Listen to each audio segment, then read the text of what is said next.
I'm not sharing it live sa Facebook kasi baka may mga non-compliant tayo ditong sasabihin. So, welcome to this class. These are just, I think there's one who is not a member who's going to participate, but baka nakalimutan niya. Like something. Baka nakalimutan niyang mag-attend or ano. So, this is for members. Sandali lang ha, may ano. Okay, wait lang.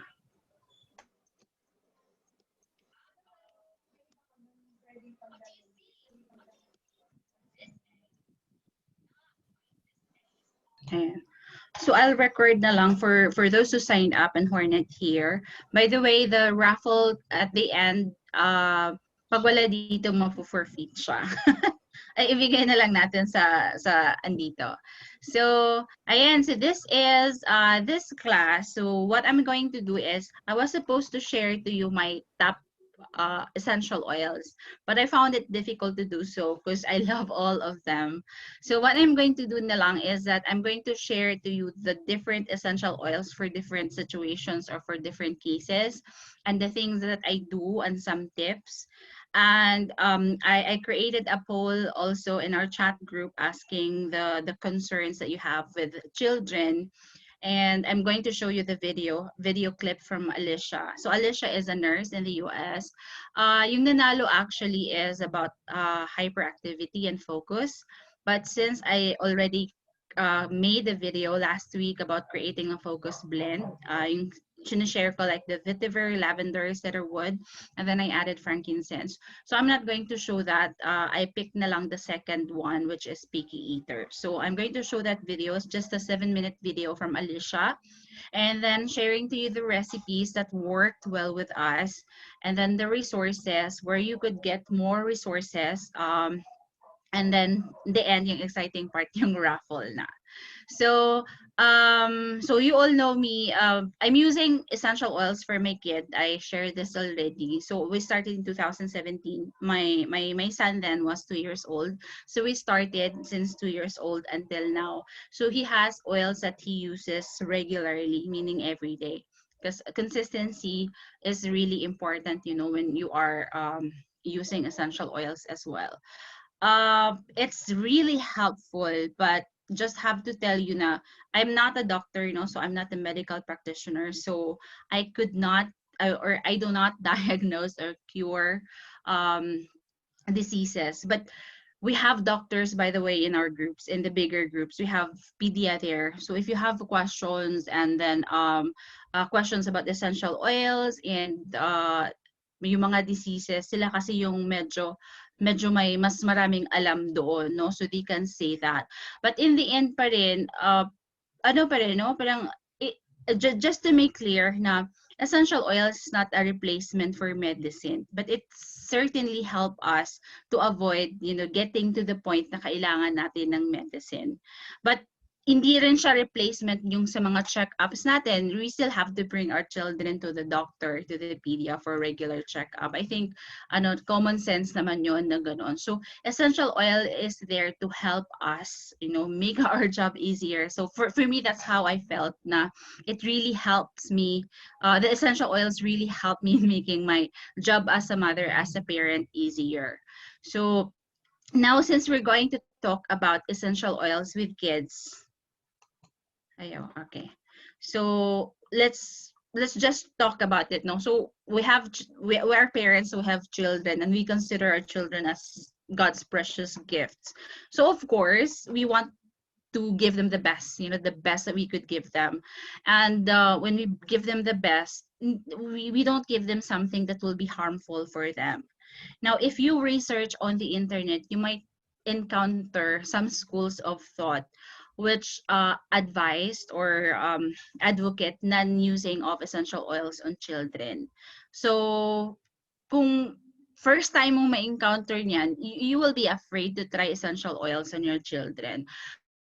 So, for users like me, no, na medyo matagal na nag-essential oils with the kids, yung advice lang is that you have to put in your mind na essential oils are not created equally. So we say it again and again na yung Young Living essential oils is really different from the rest because of the seed to seal, pure talaga yung essential oils natin, walang hinahalong chemicals. So it's really safe to use them with our kids. But we still need to have the safety precautions because our kids are different. They're young, their immune system is not developed yet. Yung mga system nila medyo bata pa, so they're young. So we have to put that in mind, no? So in general, essential oils per se is not harmful. It's safe for children, no, to use. But may safety precautions lang tayo. So these are the things that you have to put in mind when you're applying essential oils to your kids. So first, you always have to dilute. When in doubt, you dilute, no? Dilute. Okay, so you dilute. So meaning, you always add carrier oil to your essential oil, no? Um, in dilution, there's no hard and fast rules. So, minsan, baka yung ma-confuse kayo na, dito iba, tas ito, especially if you're searching on Pinterest, ang daming mga Pinterest na mga recipes, minsan ang daming number of drops doon.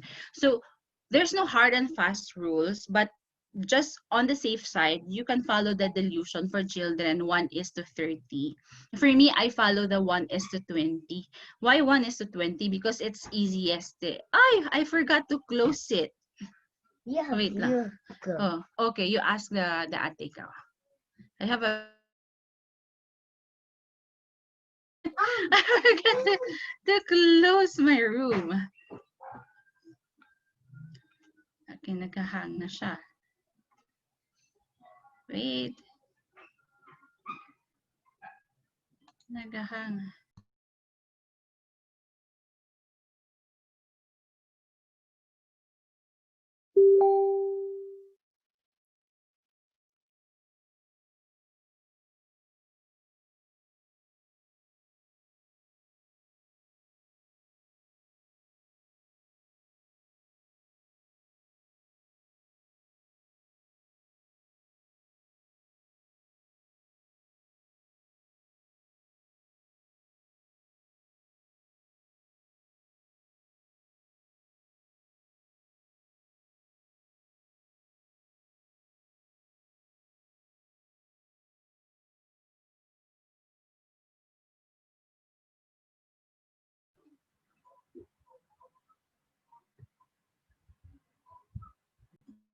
Sorry.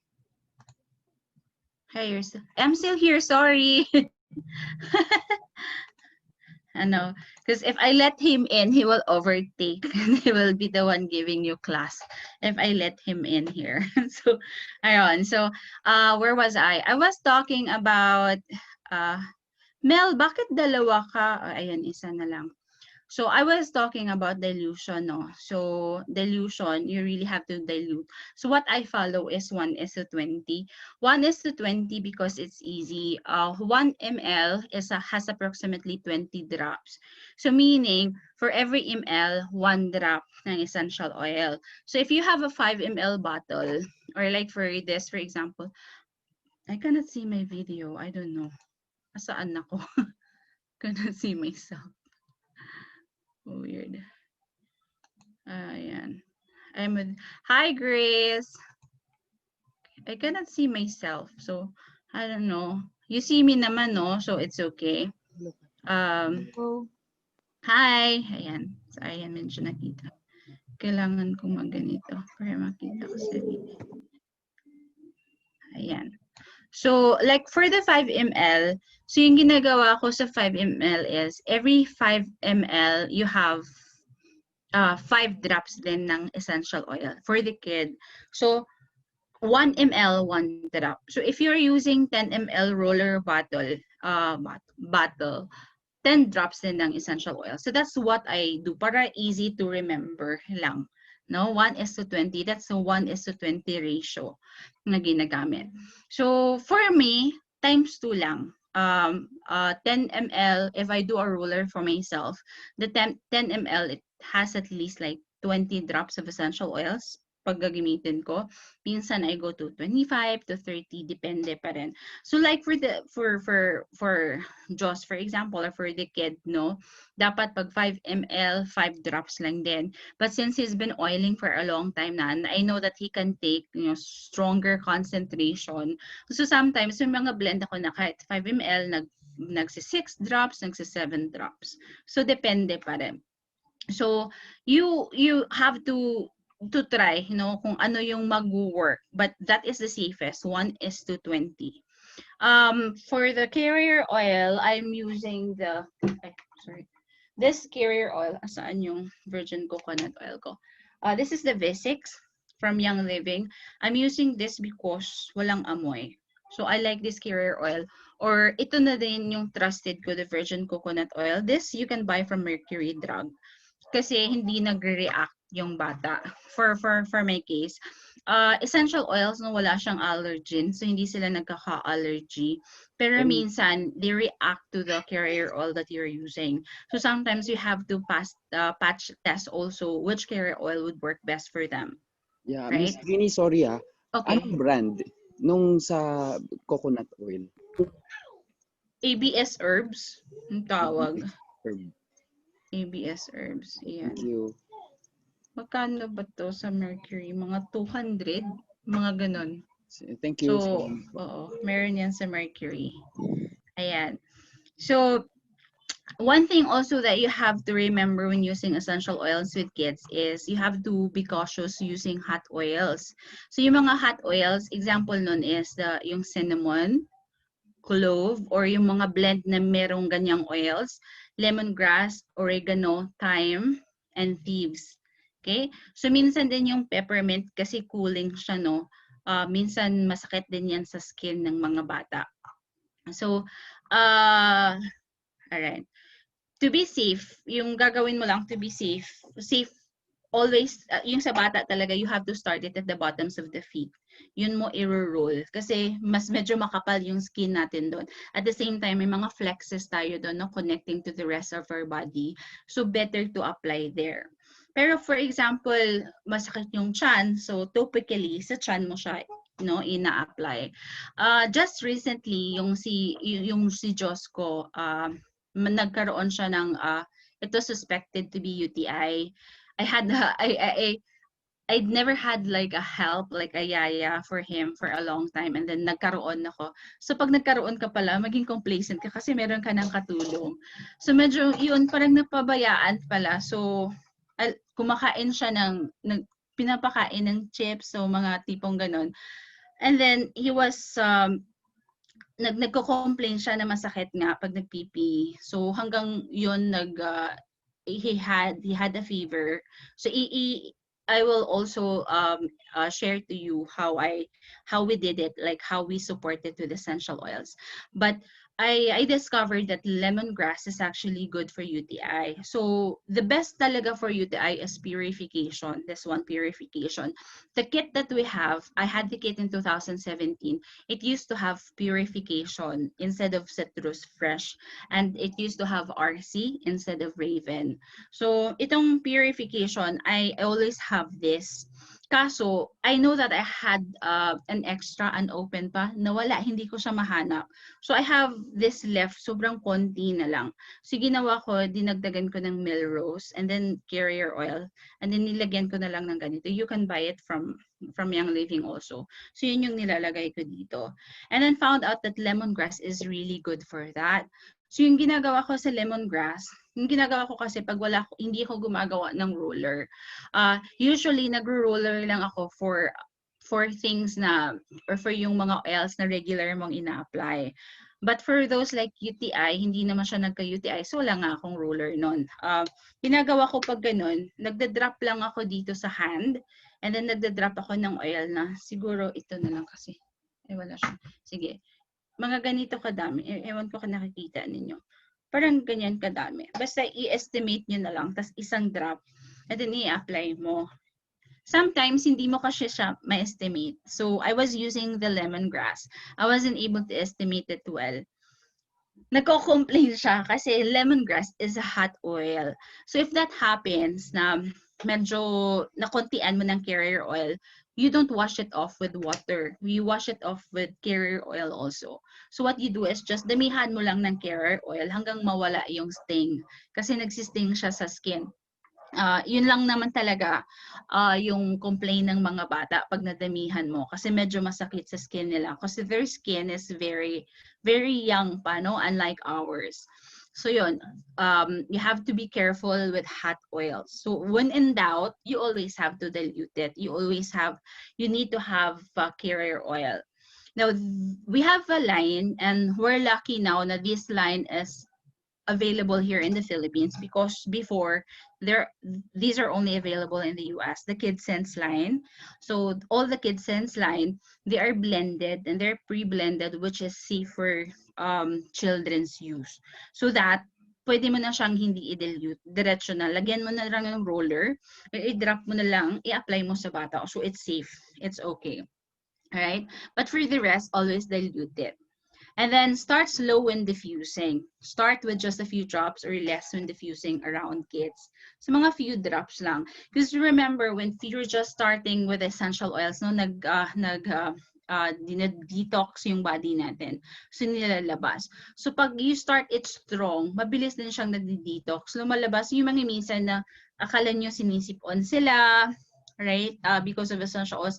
When you have that, stop mo muna yung diffusing, topical muna, or pag nagdi-diffuse ka, konting drops lang, and then intermittent, no, hanggang their body could really adjust to it. So, yun. And then the next one, yun lang pala, no? Start slow in diffusing, be careful with hot oils, you dilute always, you need to have your carrier oil with kids, right? So, ayan.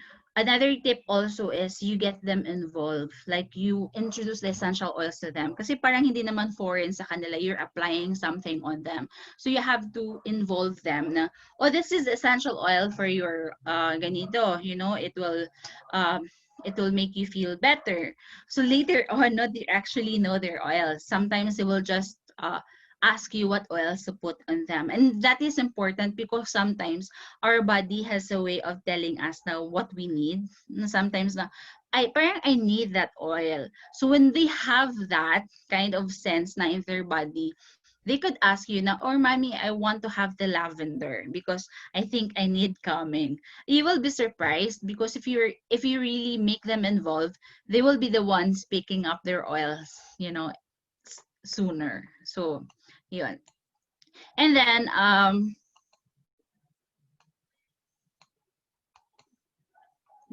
wait lang, sorry.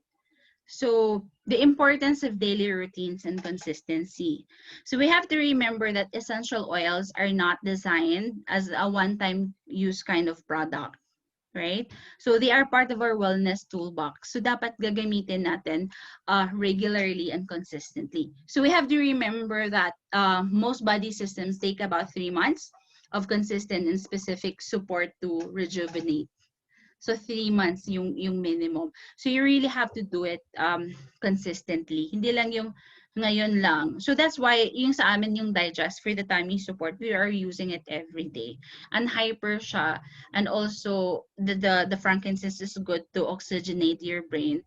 So hyper siya. At the same time, nagpapa-calm down din yung frankincense. So we use it also every day. It's very important that you use it consistently para makita mo yung effect. Wait at least 3 months, right? For you to see the effect. Kasi usually ganun eh. But in my case, I didn't have to wait for 3 months. Nakikita ko na even in a few weeks time lang, after 1 month, nakikita. And I had feedback also from other mommies who are using na, hindi nga lang nag 3 months, nakikita na talaga nila.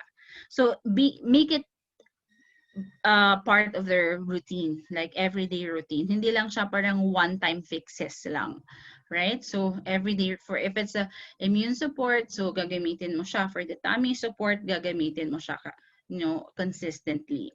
Then you use your oils daily.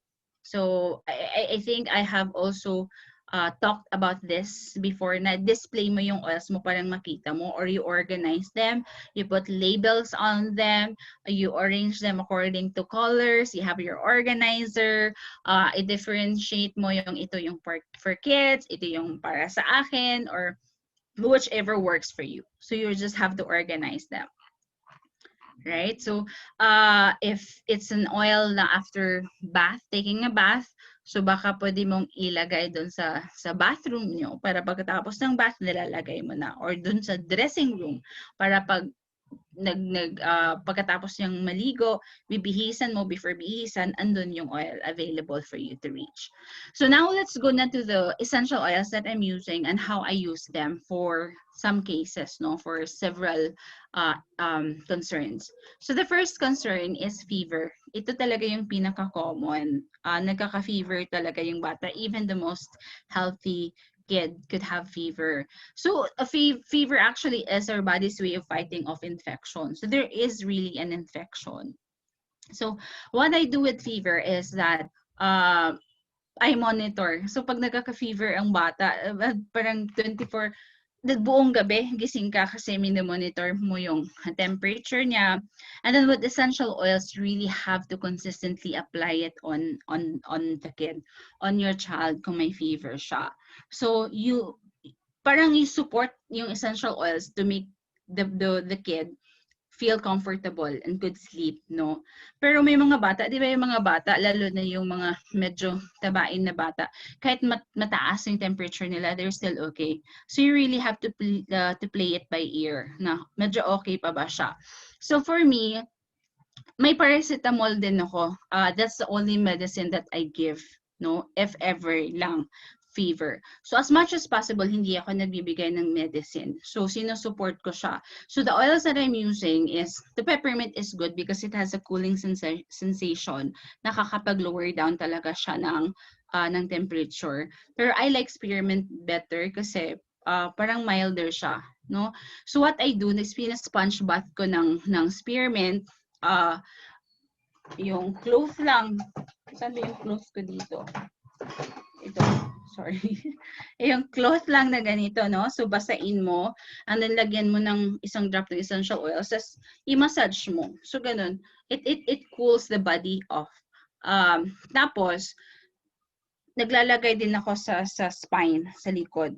And then lemon, good for fevers, lemon, frankincense, lavender, lime, at lemongrass. So you can combine them. No, you can make a roller. Ikaw bahala sa ratio, what you think is good. Basta alam mo yung pag 5 ml, 5 drops lang, maximum. Or what I do is, yun ang dinadrop ko lang sa hand and then minamassage ko. So I do the layering. Layering is isang oil, massage ko sa likod. Isang oil, massage ko, and then I wait for about a minute, and then isang oil na naman, i-massage ko. Or you can alternate them. So every so often, so ako, pag pataas pa lang yung fever, no, every 30 minutes or every hour, depende. Pag alam mo nang parang nawi-wear off na siya, medyo mabilis siya. So 30 minutes, apply ka ulit. So i-alternate mo sila, no, to make the child comfortable. And it works, no. Bumababa yung temperature nila. So sa feeling mo na, medyo pataas na siya ng pataas. So kailangan mong ma-break talaga yung temperature and then support it after. You can give. It's up to you. For me, I give sometimes, no, in some cases, I give paracetamol. But usually, isang dose lang. Kasi pag nababa na yung temperature niya, sinusupport ko ng essential oils, hindi na bumabalik. So usually, yun lang talaga. Hindi na siya bumabalik because you're supporting it with essential oils. Now, Hi. for the... Hello. Okay. Mga Yes. lang. Yung sponge bath na ginagawa po ninyo is cold ba or yung towel is pure lang, isang drop lang ng oil or may tubig? Ay, yung tubig lang sa faucet. Okay. So Oo, tap water lang. Tap water. Tapos yung temperature ng room nyo, medyo babaan nyo. So naging malamig din siya, 'di ba? Okay. Sige po. Thank you. So, ayan, to make, tas, yun, kasi parang kailangan lang kasi parang fresh siya, no? So, nagwo-work siya talaga, bumababa yung ano niya. Sometimes hindi siya nakakababa. Feeling mo hindi siya nakakababa, but it really helps a lot in making the kid feel comfortable. Okay po. Oo, kasi nawawala yung init ng katawan. And then for the immune support naman, yung sa akin, no, there are so many oils for immune support. Pero yung akin, the thieves and oregano, they work as they are. Na yung thieves as it is. So, gagawin mo, may thieves ka na ganito. So, lagyan mo lang ng thieves, lagyan mo ng roller. Yun na yun, lalagay mo sa bottoms of feet. So, what I do is alternate it with oregano. So, oregano, by the way, is a hot oil, very hot oil also. So, alternate it with oregano. Yun din, sa bottle din, and then lagyan mo ng roller sa bottoms of feet. So, lagay mo siya every day. Yung akin, nilalagay ko siya pag umaalis ng bahay. Kaya kung nasa bahay, medyo nakakalimutan ko maglagay. Pero you make it a point na lalagyan mo siya regularly. Right? It's for the immune support. So, immune support, thieves, oregano, lavender, frankincense are also good for that, for the immune support. And then for the skin, cuts, bruises, and skin. So for skin talaga, no, the lavender part of the premium starter kit, you have to buy something that's not in the premium starter kit. I would advise the Gentle Baby because you can use it for yourself also. Gentle Baby is also calming. So sa mga skin, maganda din siya i-add sa mga lotion sa bata. And then rose ointment. Rose ointment is like this, no? You think that it's expensive, but it's really worth it. Kasi malaki siya and then medyo matigas yung ointment. Matagal talaga siya nauubos. Siguro abot siya ng 1 year. This 6 months. Matagal siyang naubos at saka ang daming gamit. So pag may mga sa skin issue ng bata mo, pwedeng rose ointment is very safe. Anything basta sa skin. Instead of you getting those ointments, i-rose ointment mo. And sobrang ano siya, sobrang matagal siyang nauubos. As in, super sulit nito. And then, tea tree. Ay, Yes. sorry again ha. Ah, Because yung daughters ko, one is 4 months and the other one is 1 and 9 months. So pwedeng bigyan mo kami ng warning, especially if yung oil is not recommended for too young kagaya ng 4 months ko, please. Okay. So yung sa 4 months, may mga oils na kailangan mong i-avoid. No, actually, iba-iba eh. Kasi if you see, may mga literature dyan na sinasabi na you have to avoid it at this age. But si Young Living, kasi yung mga users na Young Living, ginagamit nila, yung advice lang talaga nila is you really have to dilute it well. So, kung for example, yung sa bata is 1:20, so siguro yung sa kid, sandali lang, may tao. So, yung sa kid is 1:50. So, mga ganun. So, sobrang isang 5 or mga 5 ml na bottle, isang drop lang yung ilalagay mo na oil. Mga tipong ganun siya ka-mild. So, even yung Digest? Yung Digest, sa Digest, i-ano mo lang siya, parang yung ganun, Digest. But if you are not comfortable with Digest, you can use the Tummy Digest, the Kid Sense. Thank you. Because it's milder. But with the Digest, isang drop 5 ml, i-try mo. Kasi kasi yung issue lang naman natin with the kids or with the baby is magre-react sila kasi medyo mainit sa skin nila. Or may mga matatapang kasi na oils na like the peppermint for example, for 6 months, before 6 months hindi mo gagamitin din yung peppermint kasi for them medyo matapang. So yung mga pan away, even the Raven, yung nasa premium starter kit mo, pag na-notice mo yung Panaway at saka Raven, iba yung cap. Napansin nyo ba yun? Yes po, mas malaki. Oo, mas malaki. So yun yung mga oils na nai-avoid mo. pag baby. So pag sa baby, itong mga sinasabi ko like the lavender, it's safe. The gentle baby is safe. Okay, ang rose ointment, you can many users are also using that. And then helichrysum, I would suggest also the helichrysum, but we have that in Kid Sense also. It is the Awi blend, the Kid Sense, the Awi blend. So, ano ba yung issues mo sa baby normally? Sa tummy? Yes, tummy. Oo. Pag ganon, pag hindi mo siya, if you're not comfortable, no, putting it sa tummy niya mismo yung digest, may mga, I'll send it to you or you can Google naman yung Flex natin, VitaFlex. Sa bottoms of feet mo na lang ilalagay, but dilute it din.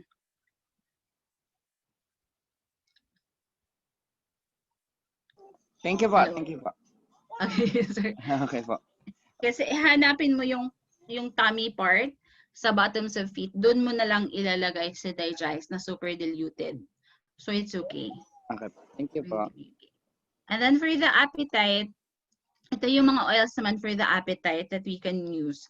The bergamot. Usually yung sa mga appetite, mga citrusy, bergamot, lemon, orange, even spearmint, nutmeg also, essential oils, digestive and kidney problems. For increased energy also, nutmeg is good, right?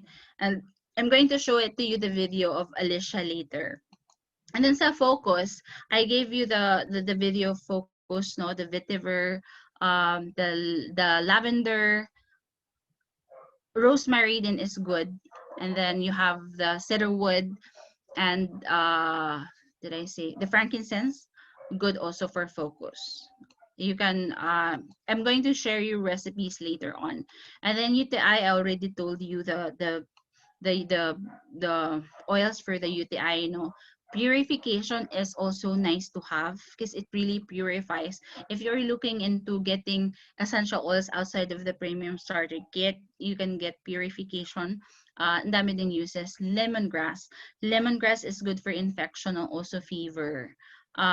Melrose, tea tree, oregano, and thyme.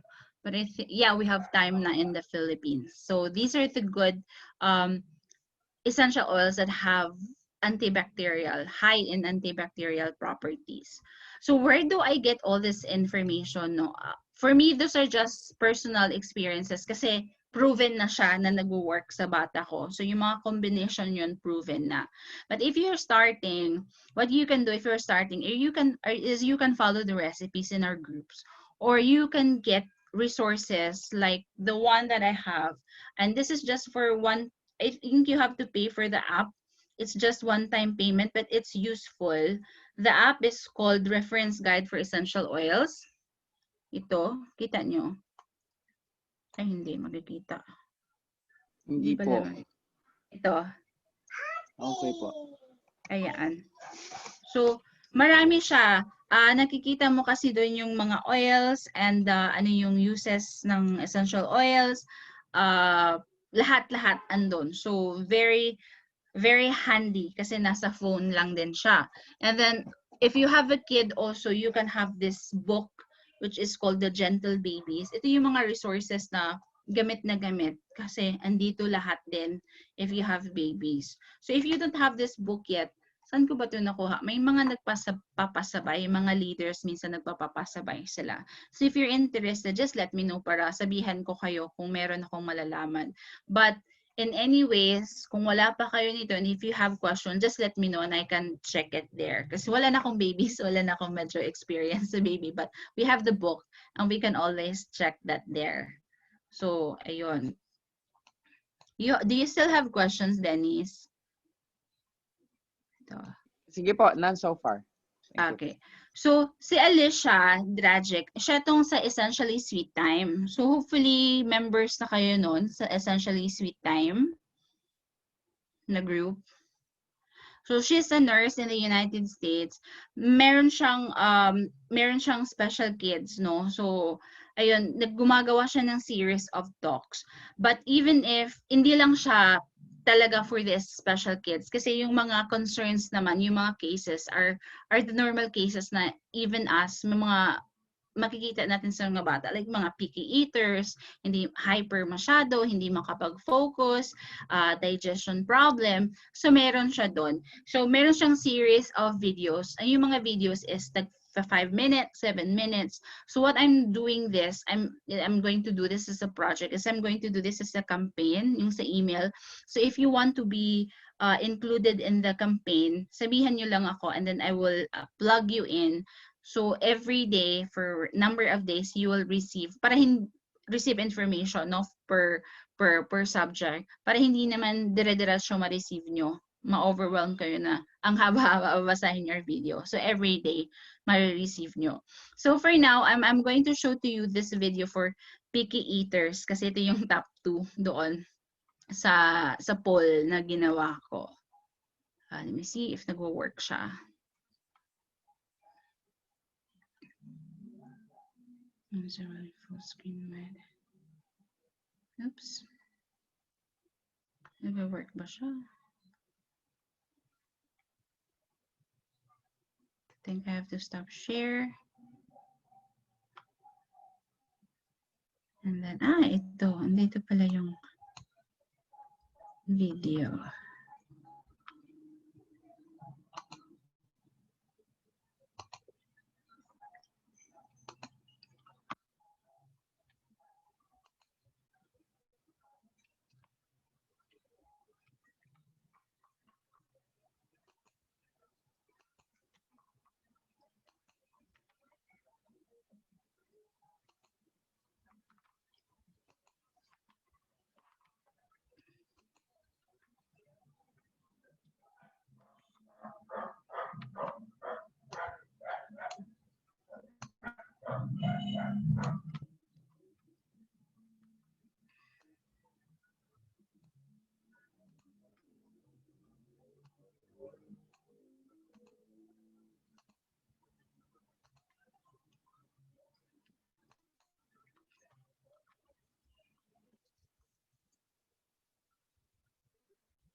There too.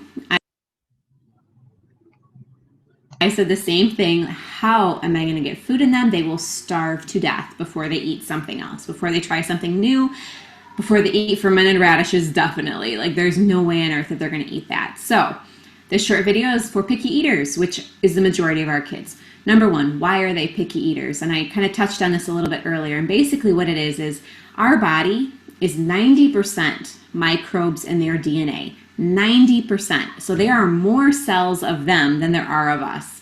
We have beneficial bacteria, good guys that line our digestive system, they line our skin, they're in our mucous membranes, they are all over our body. 90% bacteria, microbes in their DNA.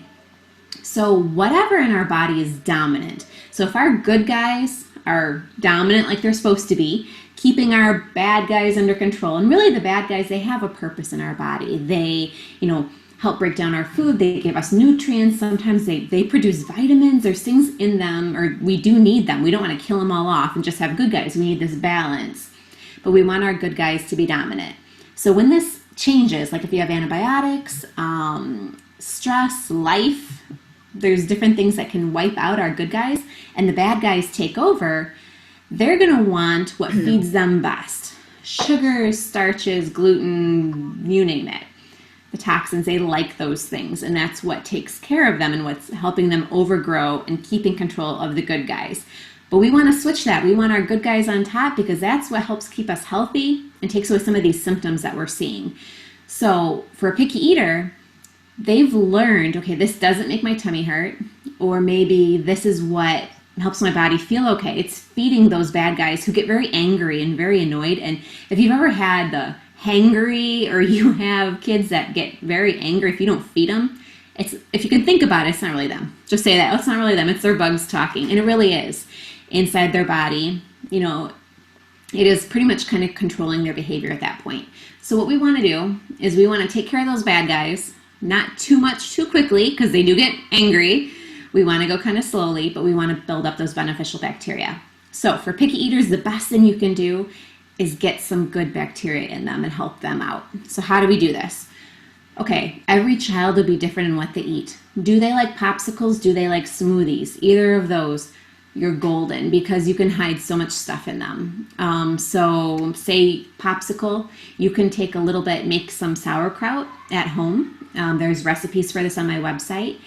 So take some sauerkraut juice and put a little bit in each popsicle mold. When you freeze probiotics or freeze the good bacteria, they do slow down a little bit, maybe not quite as many bacteria in there, but it's better than heating it, and there will still be some there. So getting that in a popsicle is one way. Smoothies, you can hide anything. Water kefir is a great idea, and it's kind of sweet for kids. Sometimes kids will even drink that straight up. You can put a little fruit in it. There's things you can do that way. Look at what they already eat and then think about how can you hide something on it. If all they eat, literally, if all they'll eat is chicken nuggets, put a drop or two of sauerkraut juice on a chicken nugget. Let them eat it. Distract them, talk, give them a spoon. If you have kids that will work for another reward, 1 spoon of this and you get this reward, whatever it is their preferred food. 1 spoon. And don't, okay, now yay, they did 1 spoon, let's do 2. 1 spoon. You give them 1, that's what you said, and you move on. However, if you're going to do that, you have to know, will your kid take that or not? Because you can't give in. If you give in and say, okay, no, you can get down, sweetie, we'll try again tomorrow, and they don't take that spoon of food that you said they had to have before they left the table and they got the preferred food, whatever it is, whatever you tell them and promise them, you have to stick to it or you've lost the battle. You have to follow through. So hide things. Make some coconut milk yogurt. Making your own is super easy. Again, I stick it in the oven. I get a little culture, stick some coconut milk in the oven for 8 hours, just with the light on in there, which is warm enough to keep it warm overnight. And you have coconut milk. And then I take that, or coconut milk yogurt, and then I take that and I make popsicles with it, blended up some fruit. That's probiotic. Make smoothies, make popsicles. Just work up little by little. Obviously, we're not going to pour all of this probiotic food into them and then expect it to be okay. Because remember, the bacteria, they're going to get angry. So we want to go slowly, but slowly adding. So looking at what's their favorite food. Can you make that favorite food healthier and can you hide something in it? Gradually, though. And what we want to do is, first thing, is hiding. We are going to hide food, but we don't want to do that forever. We want them to learn and appreciate healthy eating and that this is important food. So eventually we're not going to hide it anymore. But in the beginning we are, because we're trying to help work toward that healthier. And gradually they will start introducing new foods if we can affect that balance. Another tip too is maybe talking to your doctor about supplementing with some zinc. Zinc, many of our kids, especially if your kid has eczema, if they have autism, many of these kids are deficient in zinc. If they're picky eaters, they could be deficient in zinc. Zinc, if you're deficient in it, actually alters your perception of how food tastes, especially meat. If your kid doesn't like meat, a lot of times they might be low in zinc. And when they're low in zinc and you have this perception change, and it's kind of a sensory thing really, they're going to gag on food, they're not going to want food, they're not going to try new food. So even sometimes just supplementing with a little zinc can be helpful in terms of them trying a new food. And then probiotics again. So probiotic foods is the best, but also adding in a probiotic supplement could be helpful because that, a lot of times it's a powder and you can sprinkle it onto whatever food they're already eating. And that's another way to start changing their gut flora for the better in their digestive system so that they try new foods. Okay, so that's it for picky eating. Next video, we're actually going to talk about probiotics and how to choose a good probiotic. And also we're going to go into some fermented foods that kids like and that we can start working on getting them healthier that way.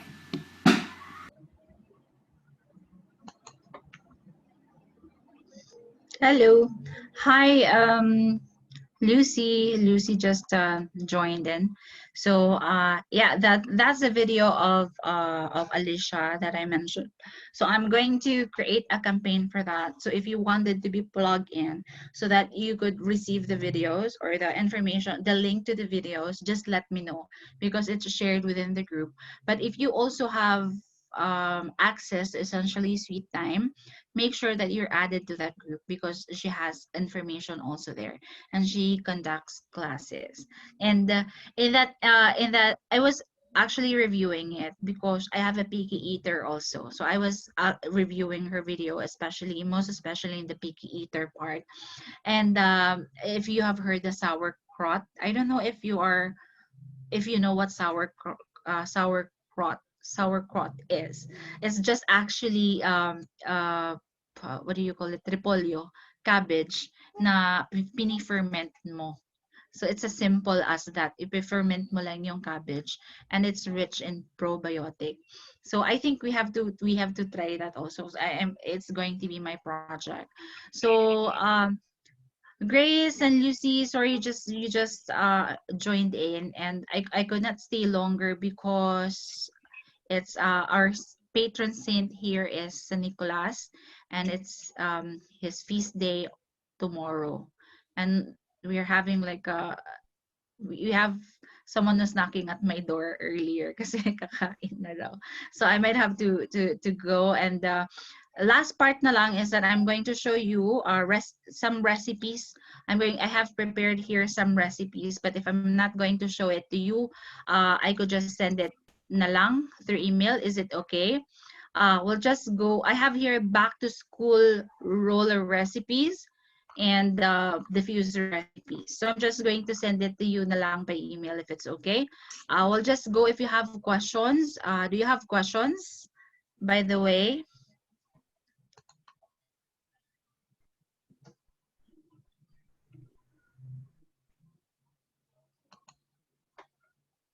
Let me know if you have questions. And then, let's see. Hello? We're going to do the raffle na. So, binilitan. Si Melanie. Melanie, because you've been oiling din, no? For your kids, you have 2 kids. Do you have something that you could share? Okay, while I'm preparing the raffle. Like, what do you find most helpful in the premium starter kit? Most helpful oils in the premium starter kit that you cannot live without? By Miss Universe. Hello Yeah. po. Ako, number 1 sa akin is lavender. Mm-mm. Kasi one time si Sean, yung kamay niya, pinatong niya mismo sa taas ng microwave. Sa labas ng oven, kasi nabibake sila, oven. Talagang buong kamay. Tapos sabi niya sa akin, uyak siya ng iyak. Tapos pinakuha ko si Christian ng lavender, nilagay ko sa kamay niya. Tapos ang question niya sa akin is, Mama, pagising ko ba, tanghali kasi yun, pagising ko ba, mawawala na yung sakit? Sabi ko sa isip ko, mawawala pa yung sakit? Sabi ko, oo, mawawala yan. Sabi ko gano'n sa kanya.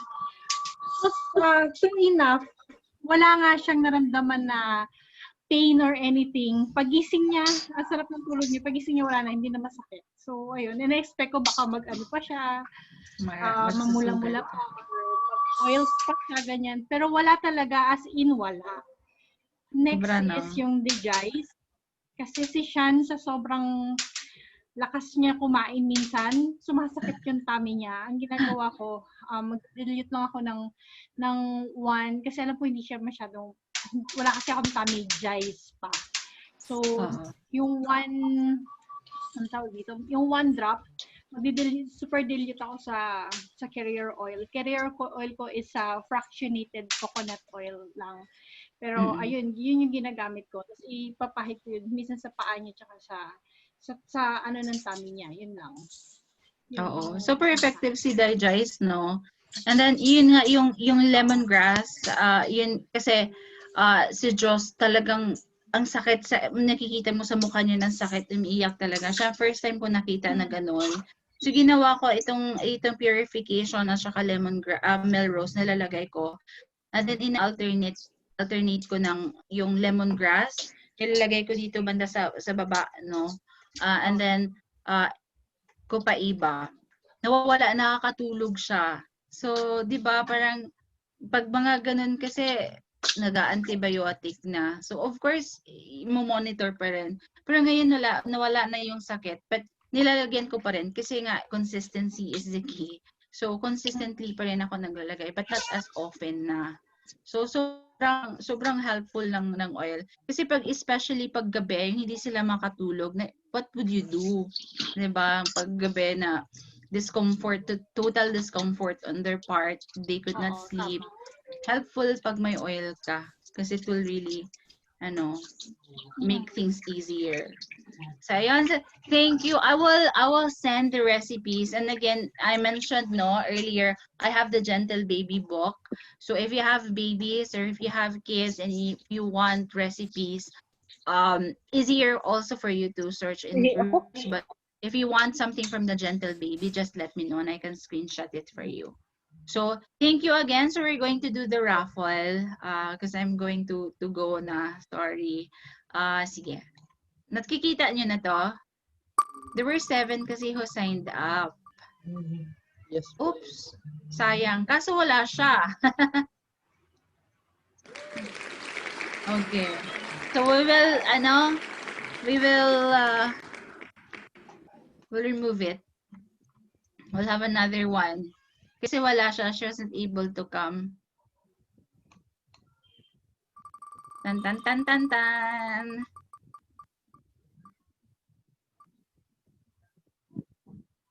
Dennis!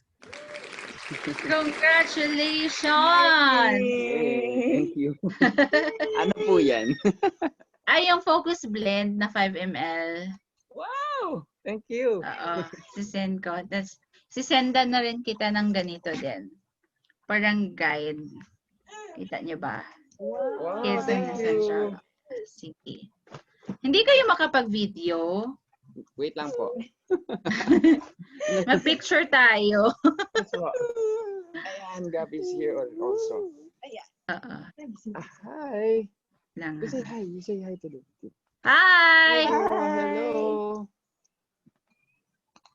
Gabby is already enjoying the oil. So before she sleep, alam na niya. So massage daw. Siya na rin yung pumipili ng oil niya. No, may blend kami na ano ba 'yun? Lavender and frank. Oo. Alam Kasi niya na, Oo, alam na niya before she sleep. Ayun. Kakatawa. Ang Yes. cute. Mga oiler babies. Gusto ko lang i-share. Oo. Simula nung nag-oil kami, Oo. last year, di ba? Last year pa ako member. Simula nung nagde-diffuse kasi hindi pa kasi ako focus sa pag-blend, so diffuse lang talaga kami. Hindi nagkakasakit si Sean ng so yung ubo or sipon sa awa ng Diyos. Hindi pa siya na hospital or something na kailangan mag-antibiotic. Sobrang tagal na. Ang laki ng savings na hospital bill mo, di ba? At saka kung nagkakaroon man sila, like, minsan pag sinisipon talaga or yun nga, fever, para yung fever, mga one-day event lang talaga siya. Tapos hindi talaga siya nag-go beyond one day dahil sa oil. Mag-video tayo kasi mag-attendance tayo, Nox. Dennis, pa-on ulit. Si Yes, Lucia, po. si Grace. Yes po. Pwede. Wag po tayo magsiksikan. Ay, kami po. Kami na tayo ni Grace. Ayan, nakikita ko na mukha niyo. Okay. Si Lucy. Sorry, late ako. Okay lang. Ni-record. Hello, Lucy. Ni-record ko naman ata. Sana. Ayan, Okay, recording sige, sabi. i-check ka na lang, Bigyan ko ha? na lang kayo ng Thank you. tawag nito. Sige. Smile! Sorry. Ayan. Yeah, thank you. Congratulations again, Thank you, Dennis. sis. Papadala. Thank Meron na you. naman akong address sa'yo. Yes, Parang po. ang Thank swerte you po. dito si Dennis palagi. Hinabol ko po talaga kasi for my Sige, have a nice evening. yes po. Thank you. Thank you. Kain muna kami. Bye-bye. Okay, bye.